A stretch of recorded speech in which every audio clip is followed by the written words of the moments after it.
मित्रों, जैसे दिन के बाद रात होना निश्चित है, ठीक उसी प्रकार ये भी निश्चित है कि जिसने भी इस मृत्युलोक में जन्म लिया है उसे एक न एक दिन मरना अवश्य है।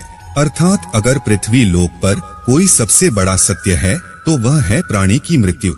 फिर भी कुछ लोग ऐसे होते हैं जो इस सच्चाई को स्वीकार करना नहीं चाहते। खैर, आप सभी ने देखा होगा कि हिंदू धर्म में मृत्यु के बाद शव को जलाया जाता है। साथ ही आपने यह भी देखा होगा कि अगर किसी की मृत्यु सूर्यास्त के बाद होती है तो उसका दाह संस्कार अगले दिन किया जाता है, रात को नहीं।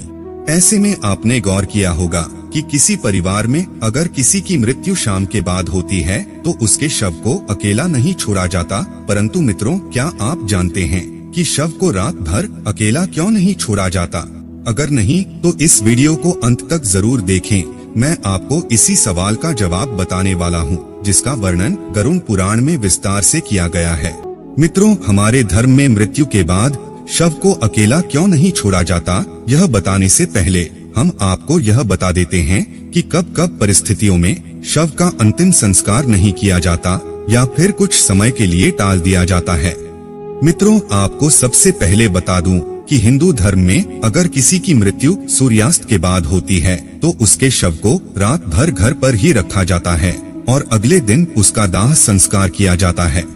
इसके अलावा अगर किसी की मृत्यु पंचक समय में होती है तो उसके शव को भी कुछ समय के लिए घर पर रखा जाता है और जब पंचक काल समाप्त होता है उसके बाद ही उसका दाह संस्कार किया जाता है। क्योंकि गरुड़ पुराण में बताया गया है कि अगर सूर्यास्त के बाद अथवा पंचक समय में किसी मृत शरीर का दाह संस्कार किया जाए तो उसे मोक्ष की प्राप्ति नहीं होती। इसीलिए अगर कोई रात में मर जाए तो ऐसी स्थिति में लाश को लेकर शमशान घाट नहीं जाते और लाश को घर पर ही रखा जाता है। सुबह होने का इंतजार किया जाता है और ऐसे में शरीर को एक पल के लिए अकेला नहीं छोड़ा जाता और कोई न कोई व्यक्ति हमेशा रखवाली के लिए मौजूद रहता है।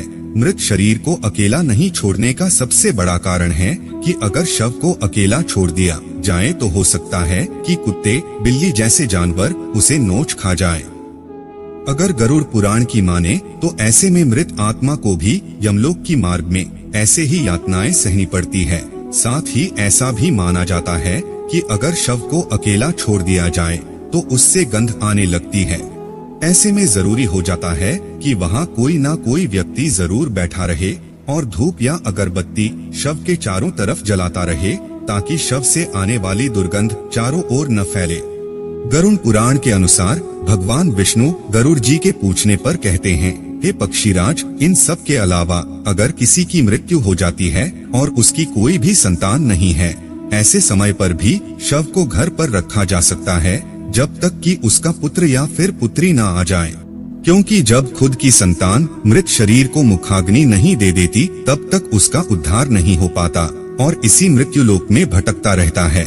इसके बाद विष्णु जी बताते हैं कि सूर्यास्त के बाद अगर किसी भी शरीर को जला दिया जाए अर्थात उसका अंतिम संस्कार कर दिया जाए तो वह मृत आत्मा असुर, दानव अथवा पिशाच के योनि में जन्म लेती है, जहां उसे कई तरह के कष्ट सहने पड़ते हैं। और यही वजह है कि हिंदू धर्म में रात को अंतिम संस्कार करने से मना किया गया है। आगे विष्णु जी बताते हैं कि अगर रात में मृत शरीर को अकेला छोड़ दिया जाए तो उस शरीर में आसपास भटक रही दूर आत्माएं प्रवेश कर जाती है, जिससे मृतक के साथ साथ उसके परिजनों को भी कई तरह के कष्ट भोगने पड़ते हैं। साथ ही यह भी बता दें कि शव को अकेला इसलिए भी नहीं छोड़ा जाता क्योंकि मरे हुए आदमी की आत्मा वहीं पर भटकती रहती है और अपने परिजनों को देखती रहती है। कहा जाता है कि इंसान की मौत के बाद शरीर आत्मा से खाली हो जाता है और इसी वजह से शरीर में कोई बुरी आत्मा का साया अपना अधिकार जमा सकता है। और यही वजह है दोस्तों कि रात में शव को अकेला नहीं छोड़ा जाता और कोई न कोई इसकी रखवाली करता रहता है। तो मित्रों, इस विषय में आपका क्या ख्याल है, नीचे कमेंट में जरूर बताएं और वीडियो को लाइक करके हमारे चैनल को सब्सक्राइब जरूर कीजिए ताकि ऐसी ही रोचक जानकारी आपको मिलती रहे। वीडियो अंत तक देखने के लिए आपका बहुत बहुत शुक्रिया।